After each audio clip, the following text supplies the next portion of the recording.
Will Earth run out of space? This question has haunted many minds for decades. As we stand today, Earth's population has soared to levels previously unimagined. In a span of just over 2 centuries, from 1800 to 2016, our global family has expanded from a modest 1 billion to a staggering 7.4 billion. This represents a 4-fold increase in the world population during the last century alone. The implications of such rapid population growth are far-reaching, igniting concerns about mass migration, overcrowding, diseases, pollution, and conflicts over resources.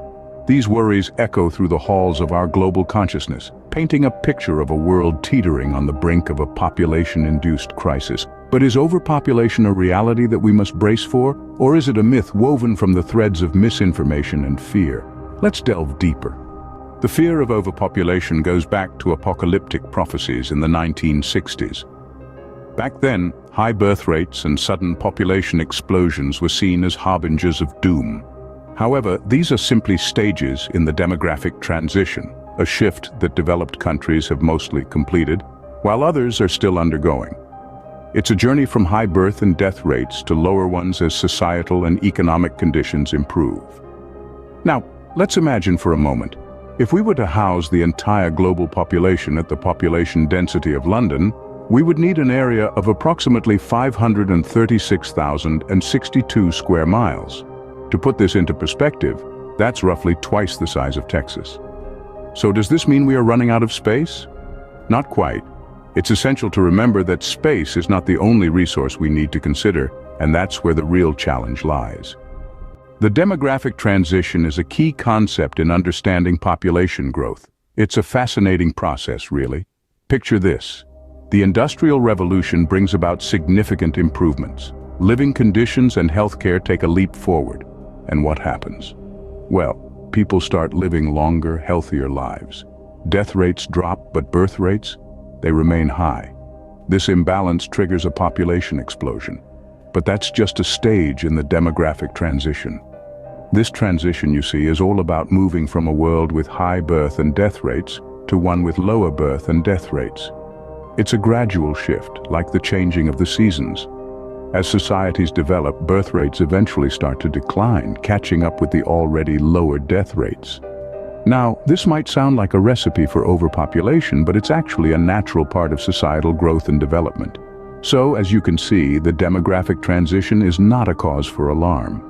The current global population growth is a result of the children of the 70s and 80s baby boom now having kids. This may sound alarming, but let's consider an intriguing fact. Over the past 40 years, global fertility rates have taken a nosedive, halving to be precise. This indicates a significant slowing in population growth rate. Countries around the world, many of which were once considered underdeveloped, have rapidly reduced fertility rates. They are currently navigating their way through what's known as the demographic transition. This is a significant shift from high birth and death rates to lower rates, a change that developed countries have already experienced. But how can we expedite this process? The answer lies in supporting these developing nations. By providing aid, we can accelerate their demographic transition, effectively slowing global population growth. The key to stabilizing global population lies in reducing child mortality and providing development aid. So what does the future hold? An apocalypse or a hopeful future? Let's delve into that. We're living in a time where global poverty is at an all-time low, painting a picture of hope rather than doom. The United Nations forecasts offer a reassuring perspective too. They suggest that our global population will stabilize, with the 12th billion human never even being born. As we move forward, the world is expected to see a rise in global development levels. This means more education, more innovation, more contributions to advancement.